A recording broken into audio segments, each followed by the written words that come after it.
പിതാവിനും പുത്രനും പരിശുദ്ധ സ്തുതി. നമ്മുടെ മേൽ തൻ്റെ കരുണയും മനോഗുണവും രണ്ട് ലോകങ്ങളിലും എന്നുമെന്നാളും ചൊരിയപ്പെടുമാറാകട്ടെ. ആമീൻ. വിശുദ്ധനായ മത്തായി ശ്ലീഹ എഴുതിയ സുവിശേഷം 5-ാം അധ്യായം 21-ാം വാക്യം. നീ കൊല ചെയ്യരുത് എന്നും കൊലപാതകൻ ശിക്ഷാവിധിക്ക് അർഹനാകുന്നു എന്നും പൂർവികന്മാരോട് പറയപ്പെട്ടിട്ടുണ്ട് എന്ന് നിങ്ങൾ കേട്ടിട്ടുണ്ടല്ലോ.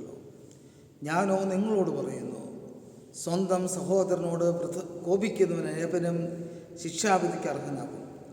സഹോദരനെ മൂഢ എന്ന് വിളിക്കുന്നവൻ ന്യായാധിപ സംഘവിധിക്ക് അർഹനാകുന്നു.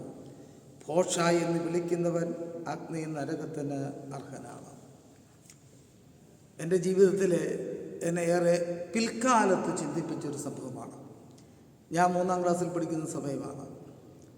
വളരെ ചെറുപ്പക്കാരനായി 21-22 വയസ്സ് മാത്രം പ്രായമുള്ള ഞങ്ങളുടെ അധ്യാപകൻ ക്ലാസ്സിൽ വന്നു. ക്ലാസ്സിൽ തിലകൻ എന്ന് പറയുന്നൊരു വിദ്യാർത്ഥിയുണ്ട്. എല്ലാ കുസൃതികൾക്കും ഏറ്റവും മുന്നിലും പഠനത്തിൽ ഏറ്റവും പിന്നിലുമായ ഒരുവൻ. അധ്യാപകൻ, പേര് ഞാൻ പറയുന്നില്ല, അവനോട് ചോദിച്ചു, എടാ തിലകം എന്ന് വെച്ചാൽ എന്താണ് അർത്ഥം? അതൊന്നും തിലകനെ ബാധിക്കുന്ന വിഷയങ്ങളല്ല. അവസാന അധ്യാപനത്തെ പറഞ്ഞു, പൊട്ട്. എടാ, ഈ പെൺകുട്ടികളൊക്കെ തുറന്ന് പൊട്ട് കണ്ടല്ലേ നീ, പൊട്ട്. അപ്പോൾ തിലകൻ എന്ന് പറഞ്ഞാൽ എന്താണ് അർത്ഥം? പൊട്ടൻ. അവൻ തന്നെ പറഞ്ഞു. ക്ലാസ് ആർത്ത് ചിരിച്ചു. അധ്യാപകൻ കൂട്ടത്തിൽ കൂടി. പക്ഷേ സ്വർഗം കരഞ്ഞു, ദൈവം കരഞ്ഞു. ഇവിടെ ഒരു ചോദ്യം ഉദിക്കുന്നുണ്ട്. എന്തുകൊണ്ടാണ് മനുഷ്യനോട് കോപിക്കരുത് എന്ന്, മൂഢ എന്ന് വിളിക്കരുത് എന്ന്, ഭോഷ എന്ന് വിളിക്കരുത് എന്ന് ദൈവം കൽപ്പിച്ചത്? അതിന് കാരണമുണ്ട്. ദൈവത്തെ സംബന്ധിച്ചിടത്തോളം മനുഷ്യനെന്ന് പറയുന്നത് പറഞ്ഞറിയിക്കാൻ പറ്റാത്തോളം വിലപ്പെട്ട ഒന്നാണ്. എന്തൊക്കെയാണ് മനുഷ്യൻ്റെ വില എന്ന് പറയുന്നത്? ഒന്നാമതായിട്ട് മനുഷ്യനെന്ന് പറയുന്നത് ദൈവത്തിൻ്റെ സ്വരൂപമാണ്. രണ്ടാമതായിട്ട് മനുഷ്യനെന്ന് പറയുന്നത് ദൈവത്തിൻ്റെ സാദൃശ്യമാണ്. അങ്ങനെയാണല്ലോ വേദപുസ്തകം പഠിപ്പിക്കുന്നത്. ദൈവം തൻ്റെ സ്വരൂപത്തിലും സാദൃശ്യത്തിലും മനുഷ്യനെ സൃഷ്ടിച്ചുവെന്ന്. ഇനി സ്വരൂപവും സാദൃശ്യവും മാത്രമാണോ? അല്ല. മൂന്നാമതായിട്ട് മനുഷ്യനെന്ന് പറയുന്നത് ദൈവത്തിൻ്റെ ജീവശ്വാസമാണ്. അതിലും തീരുന്നില്ല. ഓരോ മനുഷ്യർക്കും വേണ്ടിയിട്ടാണ് ദൈവപുത്രൻ മനുഷ്യനായി ജനിച്ചത്. അത് ക്രിസ്ത്യാനികൾക്ക് വേണ്ടി മാത്രമല്ല, ദൈവപുത്രനാ മനുഷ്യനായി തീർന്നത് ഭൂമിയിൽ ജനിച്ചിട്ടുള്ള ഓരോ മനുഷ്യർക്കും വേണ്ടിയാണ്. ഇതുവരെയും ദൈവത്തിങ്കിലേക്ക് തിരിഞ്ഞിട്ടില്ലാത്തവനും ഭാവിയിൽ ദൈവത്തിങ്കിലേക്ക് തിരിയുന്നവനും ഏറ്റവും വലിയ പാപിക്കും വേണ്ടിയാണ്. അപ്പോൾ മനുഷ്യനെന്ന് പറഞ്ഞാൽ എന്താണ്? അവൻ ദൈവസ്വരൂപമാണ്, ദൈവസാദൃശ്യമാണ്, ദൈവത്തിൻ്റെ ജീവശ്വാസമാണ്, ദൈവത്തിൻ്റെ രക്തത്താൽ വില കൊടുക്കപ്പെട്ടവരാണ്. അവർ തിരിച്ചറിഞ്ഞാലുമില്ലെങ്കിലും അത്രമാത്രം ദൈവത്തിന് പ്രിയപ്പെട്ടവരാണ് ഓരോ മനുഷ്യനും എന്ന് പറയുന്നത്. അതുകൊണ്ടാണ് ദൈവം പറഞ്ഞത്, നീ ഒരുവനെ മൂഢ എന്ന് വിളിച്ചാൽ ന്യായാധിപ സഭയുടെ മുൻപാകെ നിൽക്കേണ്ടി വരും. ഏത് ന്യായാധിപ സഭ? ഭൂമിയിലെ ന്യായാധിപ സഭയല്ല, നിനക്ക് തിരിച്ചു വാദിക്കാവുന്ന ന്യായാധിപ സഭയല്ല, ദൈവത്തിൻ്റെ ന്യായാധിപ സഭയുടെ മുൻപാകെ, അത്യുന്നതമായ സ്വർഗത്തിലെ ദൈവത്തിൻ്റെ ന്യായവിധി സദസ്സിലെ മുമ്പാകെ നിനക്ക് നിൽക്കേണ്ടി വരും. അഗ്നി നരകത്തിന് യോഗ്യനായി തീരും. ഞാനൊരനുഭവം പറയട്ടെ. ഒരിക്കൽ എൻ്റെ ഒരു സുഹൃത്ത് ഡോക്ടറുടെ മകൾ മരിച്ചു. പ്രസവ സമയത്ത് അബദ്ധത്തിൽ ഡോക്ടറുടെ കയ്യിലിരുന്ന ക്ലോറോഫോം ശ്വസിച്ച് തലച്ചോറ് കേടായിപ്പോയ കുട്ടിയാണ്. 2 ദിവസം കഴിഞ്ഞാണ് അറിഞ്ഞത്. ഞാൻ ഡോക്ടറെ കാണാൻ ചെന്നു.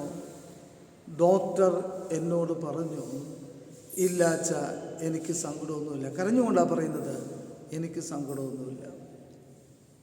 ഞാനൊന്നും മിണ്ടിയില്ല, അവിടെ ഇരുന്നു. കുറച്ച് കഴിഞ്ഞപ്പോൾ ഡോക്ടർ വീണ്ടും പറഞ്ഞു, എൻ്റെ മോളെ ഇനി ബുദ്ധിയില്ലാത്ത കുട്ടിയെന്ന് ആരും വിളിക്കില്ലല്ലോ. അതാ വലിയൊരു സത്യമായിരുന്നു ആ ഡോക്ടറെ സംബന്ധിച്ചിടത്തോളം. എന്താ കാരണം? ആരും ആ കുട്ടിയെ മനഃപൂർവ്വം പരിഹസിച്ചിരുന്നില്ല. എന്തെങ്കിലും തരത്തിൽ എപ്പോഴെങ്കിലും ഒരു ആവശ്യം വരുമ്പോൾ ആരെങ്കിലും പറയും, ബുദ്ധി ഉറയ്ക്കാത്ത കുട്ടിയാണ്, ഒരല്പം ബുദ്ധിക്ക് പ്രശ്നമുണ്ടായി, ഇങ്ങനെയൊക്കെ പറയും. കേൾക്കുന്നവനത് പ്രയാസം തോന്നില്ല.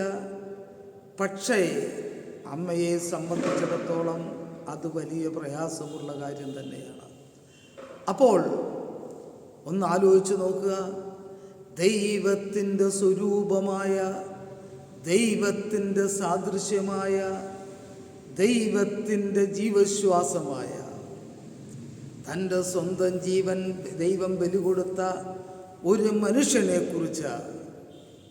മനുഷ്യനെക്കുറിച്ച് അവൻ വിഡ്ഢിയാണ്, മന്ദബുദ്ധിയാണ്, കറുത്തവനാണ്, ചട്ടുള്ളവനാണ്, കോങ്കണ്ണുള്ളവനാണെന്നൊക്കെ പറയുമ്പോൾ ദൈവത്തിൻ്റെ മനസ്സ് എത്രമാത്രം വേദനിക്കും. ഒന്ന് ചിന്തിച്ച് നോക്കുക. നമ്മുടെ വേണ്ടപ്പെട്ട ആരെങ്കിലും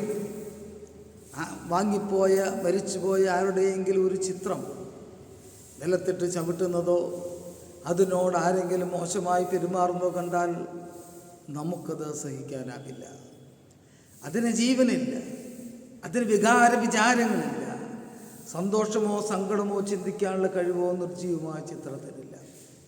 പക്ഷേ മനുഷ്യനെന്ന് പറയുന്നത് ദൈവത്തിൻ്റെ സ്വരൂപമെന്ന് മാത്രമല്ല, വിചാരങ്ങളുള്ള, ചിന്താശക്തിയുള്ള, സന്തോഷവും സങ്കടവുമുള്ള ജീവനുള്ള സ്വരൂപമാണ്, ആ ജീവനുള്ള സാദൃശ്യമാണ്. അതിനെ വേദനിപ്പിക്കുമ്പോൾ 2 തെറ്റ് നമ്മൾ ചെയ്യുന്നുണ്ട്. ഒന്ന്, ദൈവത്തിന് ഏറെ വിലപ്പെട്ട തൻ്റെ സ്വന്തം രക്തം മൂലം കൊടുത്ത ആ സ്വരൂപത്തെ നമ്മൾ അപമാനിക്കുന്നു. ദൈവസ്വരൂപത്തെ അപമാനിക്കുന്നത് ദൈവത്തെ അപമാനിക്കുന്നതിന് തുല്യമാണ്. രണ്ടാമത്തേതോ, ദൈവത്തെ ന്യായം വിധിക്കുന്നുണ്ട് നമ്മൾ. ഒരാളെ ചട്ടുകാലെന്ന് പരിഹസിച്ചാൽ, കണ്ണുപൊട്ടനെന്ന് പരിഹസിച്ചാൽ, വിക്കനെന്ന് പരിഹസിച്ചാൽ, ദരിദ്രനെന്ന് പരിഹസിച്ചാൽ അത് ദൈവത്തിൻ്റെ തീരുമാനമാണ്. അവൻ അങ്ങനെ ജനിച്ചത്. ആ തീരുമാനത്തെ ചോദ്യം ചെയ്യാൻ നമ്മൾ ആരാണ്?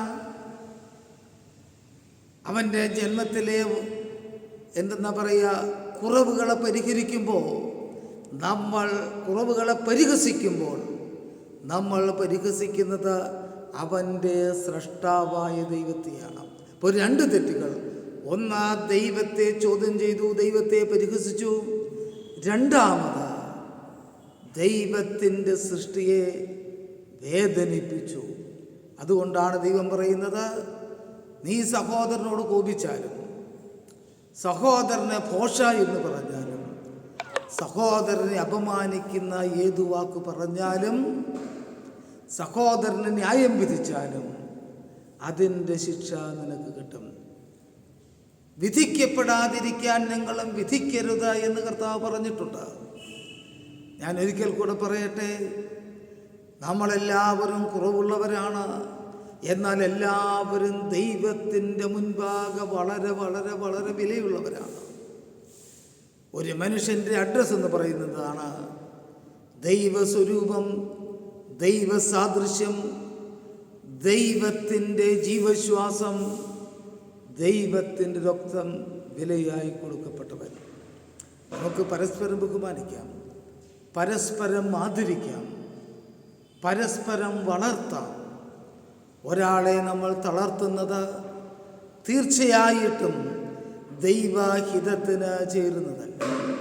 ദൈവത്തിൻ്റെ ഒരു പദ്ധതിക്ക് വേണ്ടിയിട്ടാണ് ദൈവം ഒരുവനെ വളർത്തുന്നത്. ഒരുവനെ തളർത്തിയെന്നാൽ അതിനൊരു അർത്ഥം മാത്രമേ ഉള്ളൂ. ദൈവത്തിൻ്റെ പദ്ധതിയെ അട്ടിമറിക്കുന്നു. ദൈവം ഒരുവനെ വളർത്തുന്നുവെങ്കിൽ അത് ദൈവത്തിൻ്റെ പദ്ധതിക്ക് വേണ്ടിയിട്ടാണ്. ദൈവം വളർത്തുന്ന ആരെയെങ്കിലും നമ്മൾ തളർത്തുന്നുവെങ്കിൽ, അത് പുരോഹിതനാകട്ടെ, ഡോക്ടറാവട്ടെ, ശാസ്ത്രജ്ഞനാവട്ടെ, അധ്യാപകനാകട്ടെ, ആരുമാകട്ടെ, ഒരുവനെ തളർത്തുന്നുവെങ്കിൽ, ഒരുവനെ പരിഹസിക്കുന്നുവെങ്കിൽ, ഒരുവനെ തോൽപ്പിക്കാൻ ശ്രമിക്കുന്നുവെങ്കിൽ അത് ദൈവത്തിൻ്റെ പദ്ധതി അട്ടിമറിക്കലാണ്, ദൈവത്തെ ചോദ്യം ചെയ്യലാണ്. നമ്മൾ ദൈവമക്കളാണ്. പരസ്പരം ബഹുമാനിക്കാം, പരസ്പരം ആദരിക്കാം, പരസ്പരം സഹായിക്കാം, പരസ്പരം നന്മ ചെയ്യാം, ദൈവമക്കളായിരിക്കാം. ദൈവത്തിന് സ്തുതി. ദൈവനാമം എന്നും എന്നേക്കും മഹത്വപ്പെടട്ടെ. നിങ്ങൾക്കിത് ഇഷ്ടപ്പെട്ടുവെങ്കിൽ നിങ്ങൾ ഇത് മറ്റുള്ളവർക്ക് അയച്ചു കൊടുക്കുക. ഇത് സബ്സ്ക്രൈബ് ചെയ്യുക. എല്ലാവർക്കും എൻ്റെ നന്ദി, നമസ്കാരം. ദൈവനാമം